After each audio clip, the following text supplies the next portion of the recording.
Seja bem-vindo ao canal Bíblia na Voz. Para receber nossos vídeos, faça sua inscrição e ative o sininho. Ajude com seu like para que a palavra chegue a mais pessoas. Espero que goste do vídeo e deixe seu comentário. Lucas, capítulo 19. Jesus entrou em Jericó e caminhava pela cidade. Havia ali um morador chamado Zaqueu, o principal cobrador de impostos, que era muito rico. Ele queria a todo custo ver Jesus, mas a multidão estava no caminho. Como era baixinho, não conseguia olhar por cima do povo. Então correu adiante deles e subiu numa figueira. Dali poderia ver Jesus quando este passasse. Quando chegou perto da árvore, Jesus olhou para cima e disse: Zaqueu, desça depressa. Hoje é o dia de eu me hospedar em sua casa. Zaqueu pulou da árvore, ainda sem acreditar no que ouvia, feliz da vida com a oportunidade de receber Jesus. Os que presenciavam a cena ficaram indignados e reclamaram: Como ele pode se sentir tão à vontade com esse bandido? Parado diante de Jesus, Zaqueu não sabia o que fazer. Gaguejando, disse: Senhor, vou dar metade do meu patrimônio para os pobres. E de tudo que roubei, pagarei 4 vezes mais pelo prejuízo. Então Jesus declarou: Hoje é dia de salvação nesta casa. Aqui está Zaqueu, filho de Abraão, pois o Filho do Homem veio buscar e restaurar o que estava perdido. Por estarem se aproximando de Jerusalém, crescia a expectativa de que o reino de Deus se manifestasse a qualquer momento. Enquanto tinha a atenção deles, Jesus aproveitou para contar a seguinte história. Certa vez um homem descendente de uma casa real precisou fazer uma longa viagem de volta à capital do reino, a fim de conseguir a autorização para seu governo. Antes de partir, chamou 10 empregados, entregou a cada um certa quantia de dinheiro e os orientou: negociem até que eu volte. Mas os cidadãos daquele reino o odiavam e enviaram uma comissão com uma petição assinada ao governo geral. Não queremos que esse homem nos governe. No entanto, quando ele voltou, trazia autorização e chamou os 10 empregados a quem havia confiado o dinheiro para saber o que tinham feito com ele. O primeiro informou: Senhor, dupliquei seu dinheiro. Ele disse: Bom empregado, bom trabalho.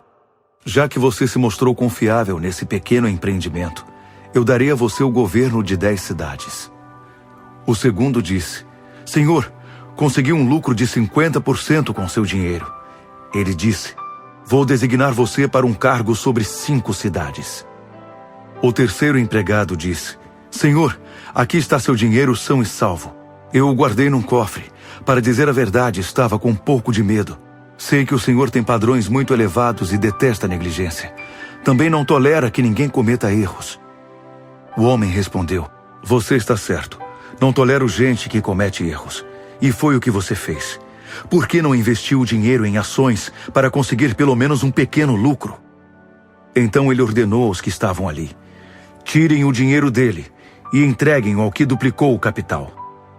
Eles estranharam: Mas, Senhor, ele já tem o dobro. Ele explicou: É o que estou tentando dizer. Quem arrisca a vida ganhará mais do que nunca sonhou. Quem tem cautela demais acabará sem nada. Quanto aos que assinaram a petição contra meu governo, tirem-nos daqui. Não quero vê-los na minha frente de novo.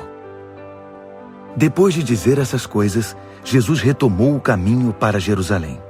Quando se aproximou de Betfagé e de Betânia, no monte chamado das Oliveiras, enviou 2 de seus discípulos com as seguintes instruções: Vão à aldeia que está adiante. Assim que entrarem, acharão um jumentinho amarrado, que ninguém cavalgou ainda. Desamarrem-no e tragam-no. Se alguém perguntar: O que vocês estão fazendo? Digam: O Senhor precisa dele. Os 2 foram e encontraram o animal, como Jesus tinha dito. Enquanto o desamarravam, os donos perguntaram: Por que estão desamarrando o jumentinho? Eles disseram: O Senhor precisa dele. Eles trouxeram o jumentinho a Jesus, puseram seus mantos sobre o animal e ajudaram o Senhor a montar. O povo então começou a reverenciá-lo, lançando suas capas no caminho.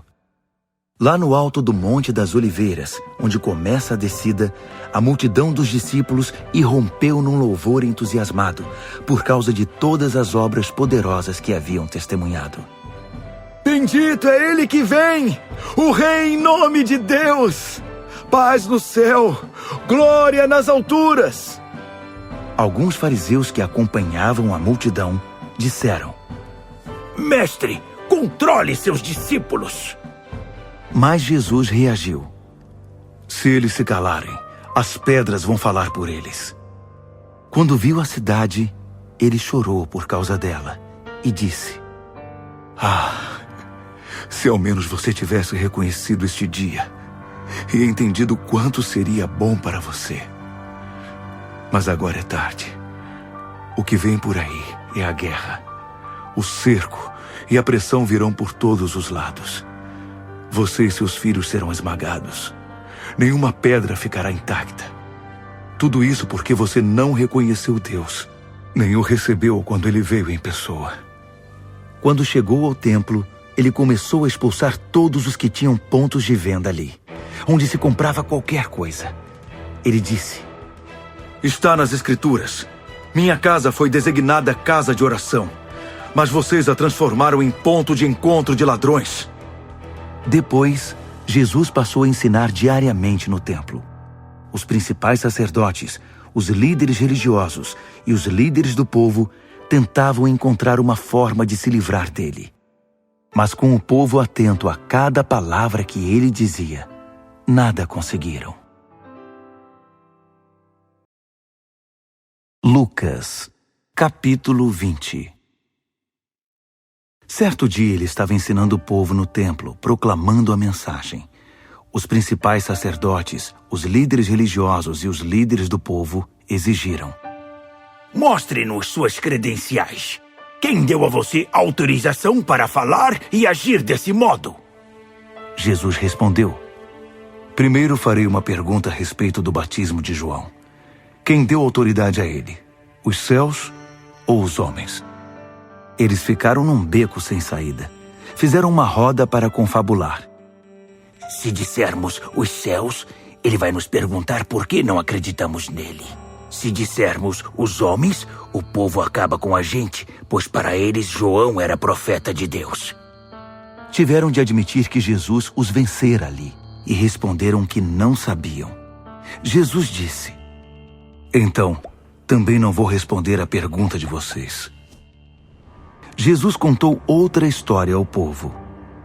Um homem plantou uma vinha, que foi arrendada para alguns lavradores e foi viajar. Esteve fora por longo tempo. Depois enviou um empregado para receber sua parte do lucro. Mas eles o espancaram e o mandaram de volta de mãos vazias. Ele decidiu tentar novamente e enviou outro empregado. Sem sucesso, fez a terceira tentativa. Mais uma vez, eles bateram no empregado e o jogaram na estrada. Então o proprietário da vinha disse: Sei o que vou fazer. Vou enviar meu filho amado. A ele vão respeitar. Mas quando os lavradores o viram chegando, pensaram: É a nossa chance. Esse é o herdeiro. Vamos matá-lo e ficar com tudo. Então o mataram e o jogaram numa vala. O que vocês acham que o dono da vinha irá fazer? Sem dúvida, vai exterminar esses perversos e entregar a vinha para outros. Os que o ouviam discordaram. Oh, não! Ele nunca faria isso! Mas Jesus insistiu. Por que então está escrito: A pedra que os pedreiros rejeitaram é agora a principal. Quem cair sobre essa pedra quebrará todos os ossos do corpo. Se ela cair sobre alguém, ele será esmagado. Quando os líderes religiosos ouviram a história, entenderam que o recado era para eles. Por isso queriam prender Jesus, mas receosos da opinião pública, recuaram. Esperando uma chance de apanhá-lo, eles enviaram espiões que se fingiam de honestos com a intenção de levar Jesus a dizer algo que o pusesse em situação complicada perante a lei. Um grupo veio perguntar: Mestre, sabemos que o senhor é íntegro e não tem meias palavras, que não favorece ninguém e ensina o caminho de Deus com muito zelo. Diga-nos, É ou não correto pagar impostos a César? Sabendo que eles estavam mal intencionados, Jesus pediu: mostre-me uma moeda. Quem é este que aparece na moeda? Que nome está gravado nela? César, disseram. Jesus disse: então deem a César o que lhe pertence e a Deus o que lhe é devido. Assim, o plano de levá-lo a dizer algo que o incriminasse foi por água abaixo. A resposta dele pegou os desprevenidos e os deixou sem argumento. Vieram alguns saduceus, o grupo que nega a ressurreição, e perguntaram: Mestre, Moisés nos escreveu que se um homem morre sem filhos, o irmão dele é obrigado a casar-se com a viúva e ter filhos com ela. Pois bem, havia 7 irmãos. O primeiro casou-se e morreu sem filhos. O segundo casou-se com a mulher dele e morreu também. Depois o terceiro. Por fim, todos os 7 morreram, mas sem filhos. Por fim, a mulher morreu. A pergunta é esta: na ressurreição, de quem ela será esposa? Afinal, ela foi casada com cada um deles. Jesus prosseguiu: o casamento é uma experiência daqui, mas não de lá. Depois da ressurreição, o casamento já não mais existirá, nem a morte. Estaremos numa outra realidade. Toda intimidade estará concentrada em Deus. A exclamação de Moisés na sarça ardente remete à ressurreição. Deus de Abraão, Deus de Isaque e Deus de Jacó. Ora, Deus não é Deus de mortos, mas dos vivos. Alguns dos líderes religiosos disseram: Mestre, excelente resposta. Passou-se algum tempo sem que alguém ousasse interrogá-lo outra vez. Então ele fez uma pergunta aos seus opositores: como explicar que o Messias é filho de Davi? No livro dos Salmos, Davi declara: Deus disse ao meu Senhor: assente-se aqui ao meu lado direito até que eu faça dos seus inimigos um descanso para os pés. Se Davi chama o Messias de meu Senhor, como pode ele ser ao mesmo tempo seu filho? Jesus disse aos seus discípulos, mas para que todos ouvissem: cuidado com os líderes religiosos. O prazer deles é ostentar títulos acadêmicos, receber elogios publicamente, desfrutar posições de destaque, assentar-se nos lugares principais durante o serviço religioso. Além disso, o tempo todo eles exploram os fracos e indefesos. Quanto mais oram, pior fica a situação deles. Mas no fim, irão pagar por tudo isso. Lucas, capítulo 21. Ele estava observando o povo e viu os ricos depositarem ofertas no gasofilácio. Viu também uma viúva pobre depositar 2 moedinhas. Ele comentou: a pura verdade é que esta viúva deu muito mais que a maior oferta de hoje. Os outros fizeram ofertas de um dinheiro do qual não terão falta, enquanto ela deu o que não podia dar, tudo o que possuía. Um dia algumas pessoas estavam ao redor de Jesus conversando a respeito do templo. Tinham orgulho de sua beleza, do esplendor de suas pedras e das ofertas memoriais. Jesus afirmou: chegará o dia em que tudo isso que vocês admiram, este edifício, vai virar um monte de ruínas. Eles perguntaram: Mestre, quando isso vai acontecer? Que sinal teremos de que isso ocorrerá? Jesus disse: cuidado com os enganadores. Muitos líderes vão aparecer com identidade falsa, alegando: eu sou o Messias, ou o fim está próximo. Não caiam nessa armadilha. Quando ouvirem falar de guerras e ameaças de guerra, não entrem em pânico. Assim é a história. Ainda não é o fim. Ele continuou: nação lutará contra nação e governo contra governo, em escala crescente. Grandes terremotos ocorrerão em vários lugares. Também haverá fome. Em alguns momentos parecerá que o céu está caindo. Mas antes que alguma dessas coisas aconteça, vocês serão presos, perseguidos e levados aos tribunais e à prisão. A situação irá de mal a pior. Vocês serão torturados e perseguidos por causa do meu nome. Vocês serão intimados a testemunhar, Mas fiquem tranquilos desde agora. Não se preocupem com isso. Vou dar palavras e sabedoria a vocês. Seus acusadores ficarão sem resposta. Vocês serão entregues por pais, irmãos, parentes e amigos. Alguns de vocês serão mortos. Não há como dizer quem exatamente irá odiar vocês por minha causa. Mesmo assim, cada detalhe do corpo e da alma de vocês, até os cabelos da cabeça, está sob meu cuidado. Nada irá se perder. Fiquem firmes, é a única exigência. Fiquem firmes até o fim. Vocês não vão se arrepender, pois serão salvos. Quando vocês virem soldados acampados ao redor de Jerusalém, saberão que ela está prestes a ser devastada. Se nesse tempo estiverem vivendo na Judéia, fujam para as colinas. Se estiverem na cidade, saiam correndo.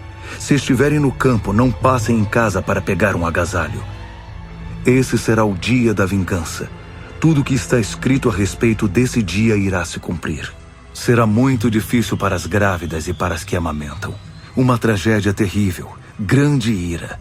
Muitos irão morrer como moscas. Outros serão presos. Jerusalém estará sob o domínio dos estrangeiros até que as nações terminem o que tiveram permissão para fazer. Vai parecer que o universo descontrolou.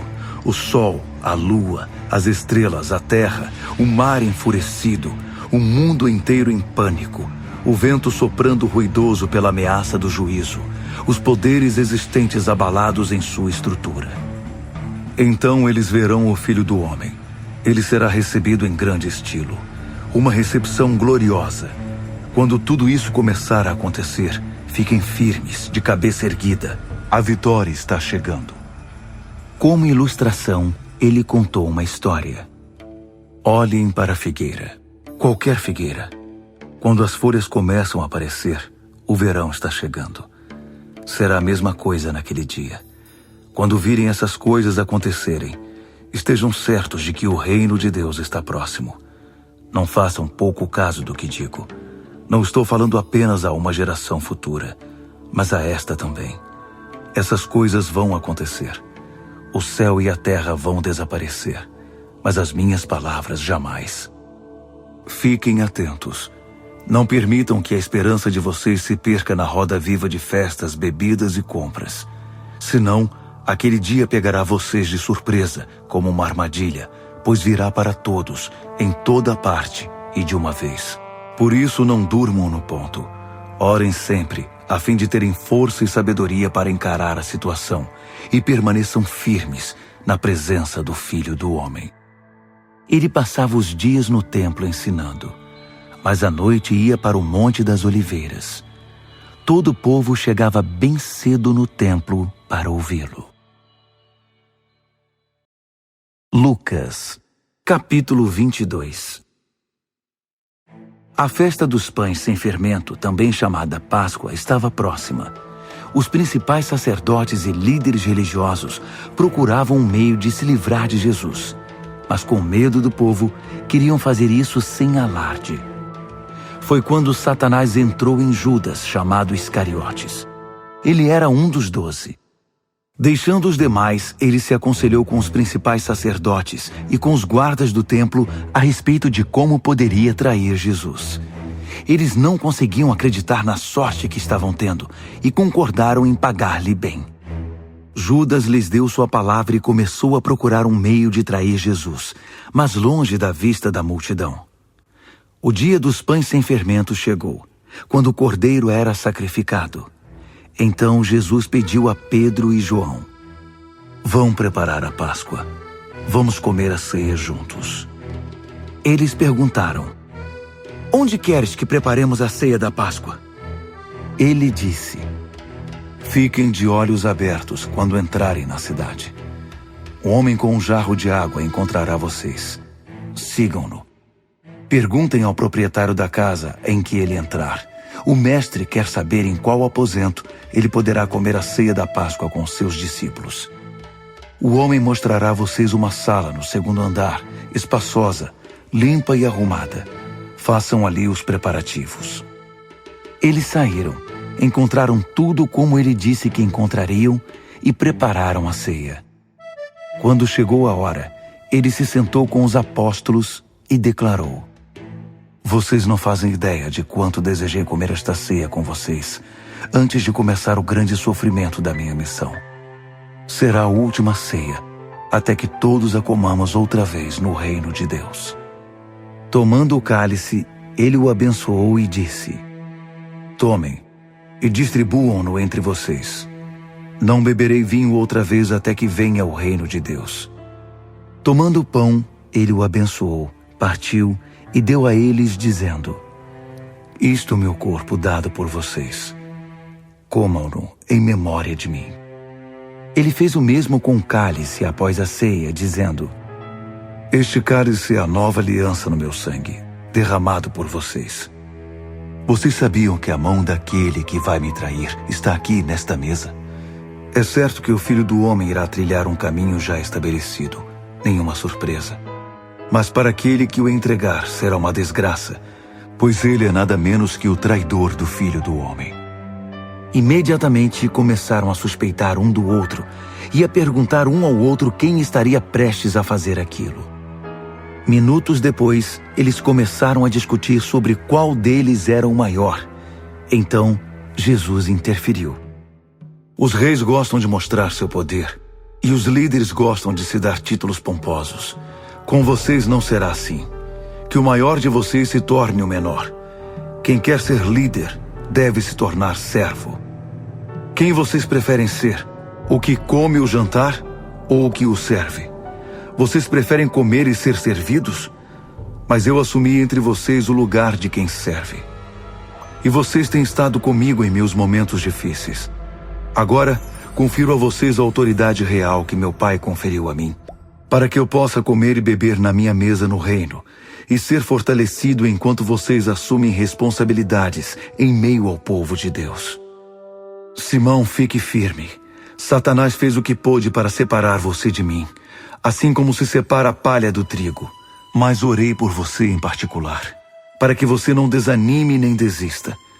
Quando passar por alguma provação, pense em seus companheiros e fortaleça-os. Pedro disse: Senhor, estou pronto para qualquer coisa. Eu iria para a cadeia por ti. Eu morreria por ti. Jesus reagiu: Sinto muito, Pedro. Mas antes que o galo cante, você negará que me conhece 3 vezes.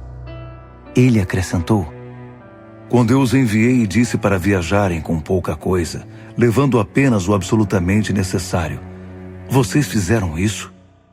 Sem dúvida, responderam. Ele disse: Agora é diferente. Preparem-se para enfrentar problemas. Providenciem tudo de que vão precisar. Tempos difíceis virão. Penhorem suas roupas e consigam uma espada. Aquilo que foi registrado nas Escrituras, ele foi contado com os criminosos, encontra seu significado final em mim. Tudo que foi escrito a meu respeito, agora vai se cumprir.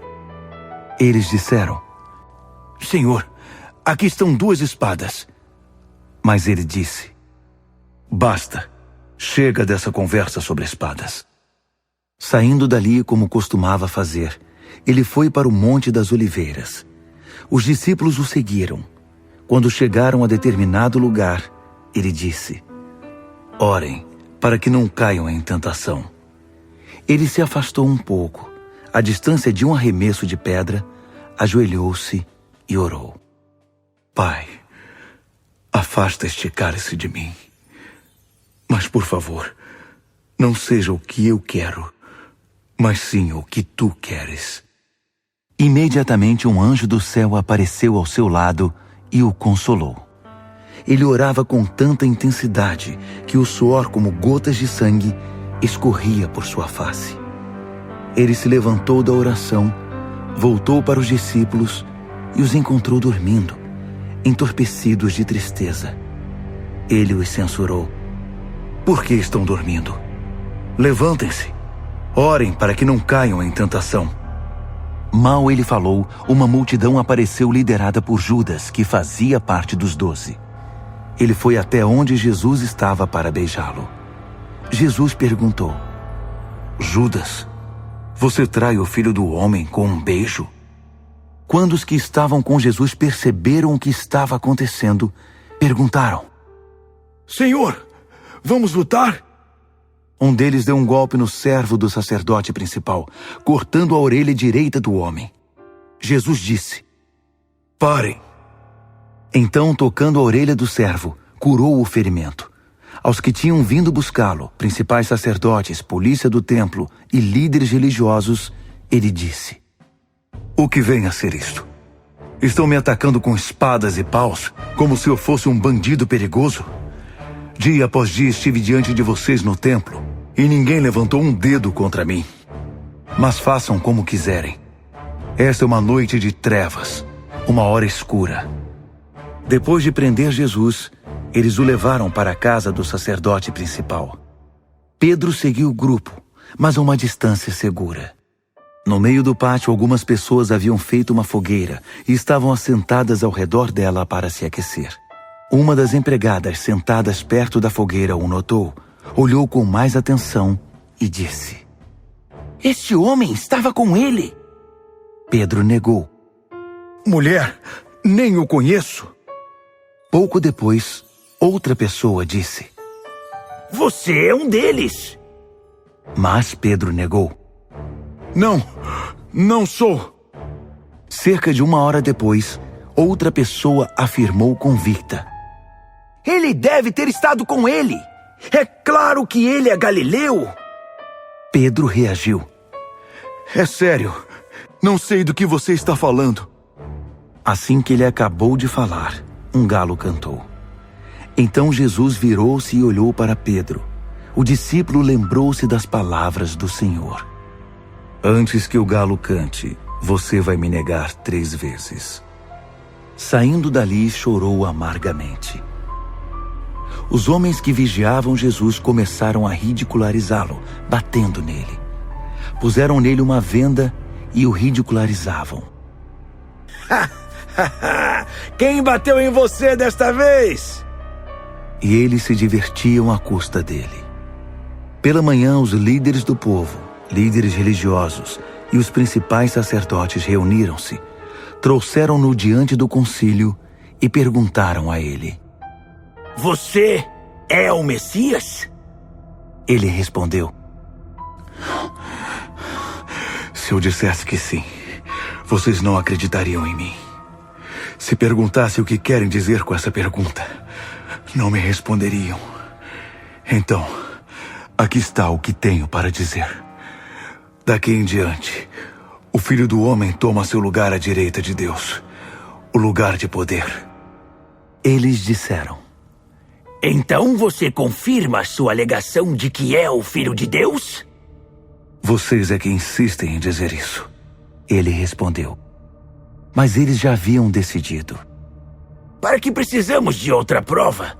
Todos nós ouvimos muito bem o que ele disse. Lucas, capítulo 23. Em seguida, eles levaram Jesus a Pilatos e começaram a apresentar acusações contra ele. Encontramos este homem desrespeitando nossa lei e nossa ordem, proibindo o pagamento de impostos a César, designando-se o rei Messias. Pilatos perguntou a ele: É verdade que você é o rei dos judeus? Palavras suas, não minhas, respondeu Jesus. Pilatos declarou aos principais sacerdotes e à multidão que os acompanhava: Não vejo nada de errado aqui. Ele me parece inofensivo. Mas eles estavam irredutíveis. Ele incita o povo com seu ensino, perturba a paz em toda parte, começando pela Galileia e agora por toda a Judeia. Ele é um homem perigoso, que põe a paz em risco. Quando Pilatos ouviu isso, perguntou: Quer dizer então que ele é galileu? Compreendendo que Jesus estava sob a jurisdição de Herodes, passou o bastão para o rei, que estava em Jerusalém naqueles dias. Herodes ficou contente quando Jesus apareceu. Havia muito tempo desejava conhecê-lo, pois tinha ouvido muita coisa a seu respeito e esperava que ele fizesse algo espetacular. Herodes o interrogou demoradamente, mas Jesus não disse uma única palavra. Os principais sacerdotes e líderes religiosos, porém, insistiam em suas espalhafatosas acusações. Profundamente ofendido, Herodes voltou-se contra Jesus. Seus soldados se juntaram a ele com suas zombarias. Então o vestiram com uma fantasia de rei e o enviaram de volta a Pilatos. Daquele dia em diante, Herodes e Pilatos se tornaram amigos. Antes mantinham distância um do outro. Pilatos convocou os principais sacerdotes, os líderes e outros judeus e disse: Vocês me trouxeram este homem e o acusam de perturbador da paz. Interroguei-o na frente de todos vocês e descobri que a acusação não procede. Herodes também não confirmou nada porque o enviou de volta para mim sem acusação alguma. Está claro que ele não fez nada de errado, nada que mereça a morte. Vou adverti-lo para tomar cuidado e deixá-lo ir. Nessa hora, a multidão começou a gritar: Mate-o! Solte Barrabás!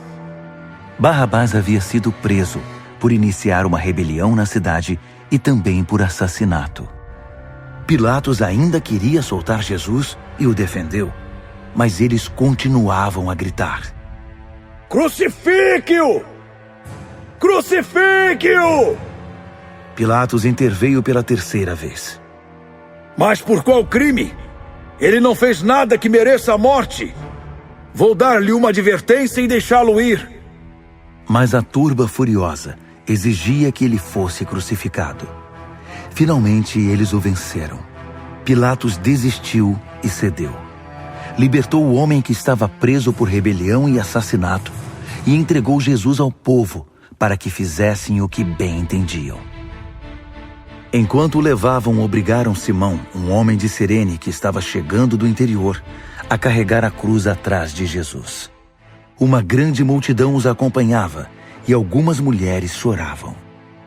Num determinado momento, Jesus virou-se para elas e disse: Filhas de Jerusalém, não chorem por mim. Chorem por vocês mesmas e por seus filhos. Chegará o tempo em que será dito: felizes as mulheres que nunca conceberam. Felizes as mulheres que nunca deram à luz. Felizes os seios que nunca amamentaram.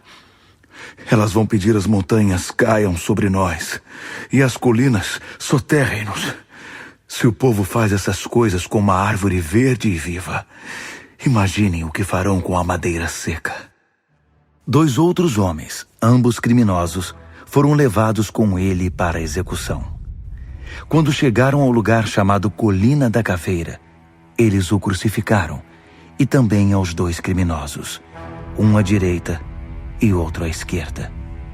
Então Jesus orou: Pai, perdoa esta gente. Eles não sabem o que estão fazendo. Eles dividiram suas roupas com apostas. O povo ficou ali, encarando Jesus. E os líderes zombavam. Ele salvou os outros. Vamos ver se salva a si mesmo. O Messias de Deus, o escolhido. Os soldados também começaram a zombar e deram vinagre para ele beber, dizendo: Quer dizer que você é o rei dos judeus? Salve-se então! Acima da cabeça dele puseram uma placa: Este é o rei dos judeus. Um dos criminosos crucificados ao seu lado blasfemava: Que bela espécie de Messias é você! Salve a você mesmo e a nós também! Mas o outro o censurou: Você não tem temor de Deus? Está recebendo o mesmo castigo que ele. Nós o merecemos, mas ele não. Ele não fez nada para merecer isto. Então ele disse: Jesus, lembre-se de mim quando o Senhor entrar no seu reino. Jesus disse: Pode ter certeza. Hoje você irá comigo para o paraíso. Era meio-dia. Toda a terra ficou em trevas. E a escuridão durou 3 horas. Uma escuridão total. A cortina do templo partiu-se ao meio, de alto a baixo. Jesus gritou: Pai, Entrego minha vida em tuas mãos. E deu o último suspiro. O capitão da guarda testemunhou tudo aquilo e, com temor, deu glória a Deus. Este homem era mesmo inocente. Um homem bom e inocente. Todos os que estavam ali na expectativa de ver um show ficaram arrasados quando viram o que realmente aconteceu e voltaram para casa. Os que conheciam bem Jesus e as mulheres que o seguiram desde a Galileia ficaram a uma certa distância, observando. Havia um homem chamado José, membro do concílio judaico, pessoa de bom coração e bom caráter, cuja terra natal era a cidade de Arimateia. Ele não concordava com os planos e com as ações do concílio e era um dos que aguardavam o reino de Deus. José procurou Pilatos e pediu o corpo de Jesus, que foi enrolado num lençol de linho e posto numa tumba cavada na rocha, que nunca havia sido usada. Isso aconteceu no dia anterior ao sábado, e o sábado estava para começar. As mulheres que vieram com Jesus da Galileia também acompanharam esses procedimentos. Elas viram a tumba onde o corpo de Jesus foi posto e voltaram para preparar as especiarias e os bálsamos para o sepultamento. Mas descansaram no sábado, conforme o mandamento.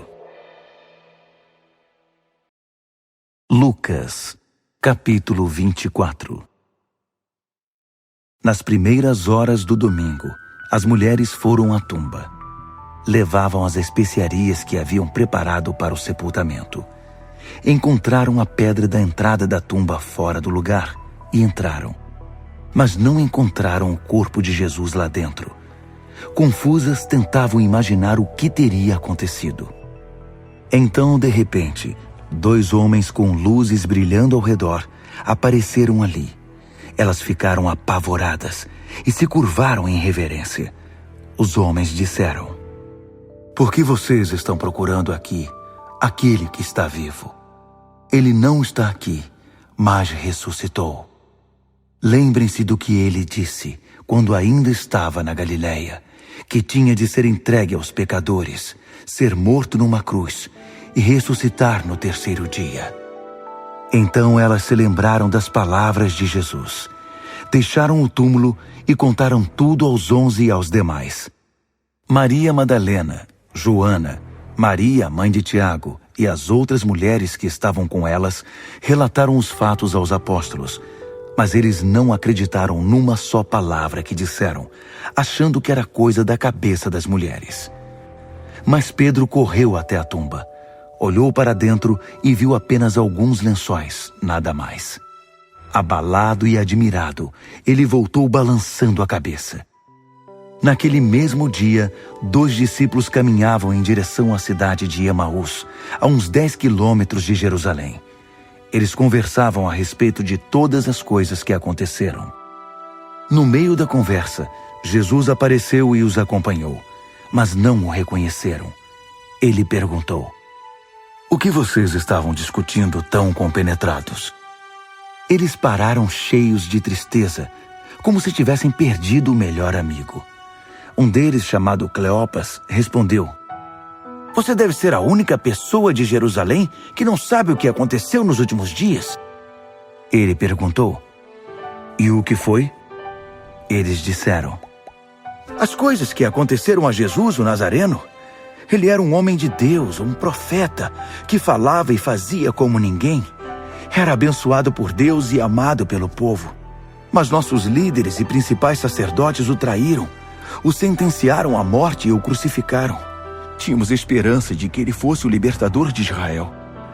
Mas hoje é o 3º dia desde que tudo aconteceu, e algumas das mulheres do nosso grupo nos deixaram confusos. Hoje de manhã, bem cedo, elas estiveram no túmulo.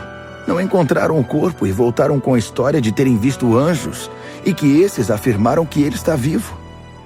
Alguns dos nossos amigos foram ao túmulo para verificar e o encontraram vazio, como as mulheres disseram, mas não viram Jesus." "Vocês não entendem", suspirou Jesus. "Como demoram para crer? Porque não acreditam em tudo que os profetas disseram? Não percebem que tudo isso tinha de acontecer que o Messias tinha de sofrer antes de entrar na glória? Então ele começou do princípio, com os livros de Moisés, e percorreu todos os profetas, explicando tudo o que as Escrituras diziam a respeito dele. Quando chegaram à entrada da cidade de destino deles, Jesus fez como se fosse seguir adiante, mas eles insistiram. Fique e jante conosco. Já é quase noite, o dia já se foi. Então ele foi com os dois, e foi isto que aconteceu. Ele se assentou à mesa com os dois. Tomando o pão, ele o abençoou, partiu e deu a eles. Nesse momento, seus olhos se abriram, e eles o reconheceram. Então, ele desapareceu. Impressionados, comentavam: Não sentíamos um fogo enquanto ele conversava conosco no caminho, enquanto nos explicava as Escrituras? Eles não perderam um minuto e voltaram para Jerusalém. Encontraram os 11 e seus amigos reunidos ali, dizendo: Aconteceu mesmo! O Mestre ressuscitou! Simão o viu! Então os dois contaram o que havia acontecido no caminho e como o reconheceram quando ele partira o pão. Enquanto falavam, Jesus apareceu no meio deles e disse: Paz seja com vocês. Mas eles pensaram que estavam vendo um fantasma e ficaram morrendo de medo. Ele, porém, os tranquilizou. Não fiquem preocupados, nem deixem que a dúvida os domine. Olhem minhas mãos, olhem meus pés. Sou eu mesmo. Toquem em mim. Examinem-me da cabeça aos pés. Um fantasma não tem músculos e ossos. Enquanto dizia isso, mostrou a eles as mãos e os pés. Eles ainda não conseguiam acreditar no que estavam vendo. Era bom demais para ser verdade. Ele perguntou: Vocês têm comida aqui? Eles trouxeram peixe que haviam assado, e ele comeu o peixe na presença de todos. Em seguida ele declarou: Tudo o que eu disse enquanto estava com vocês confirma. Todas as coisas escritas a meu respeito na lei de Moisés, nos profetas e nos salmos tinham de se cumprir. Ele continuou a abrir o entendimento deles com relação à palavra de Deus, mostrando como se devia interpretar a Bíblia.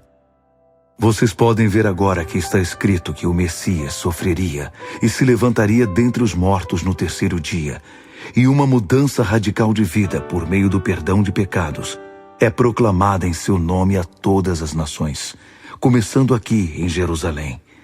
Vocês são os primeiros a ouvir e ver tudo. Vocês são as testemunhas. O que virá depois é muito importante. Enviarei o que meu Pai prometeu a vocês. Então permaneçam na cidade até que recebam, até que sejam capacitados com o poder que vem do alto. Depois ele os levou para fora da cidade, até perto de Betânia. Levantando as mãos, abençoou-os, e enquanto os abençoava, foi elevado aos céus. Eles se ajoelharam, adorando-o. Voltaram para Jerusalém, explodindo de alegria, e passavam todo o tempo no templo, louvando a Deus.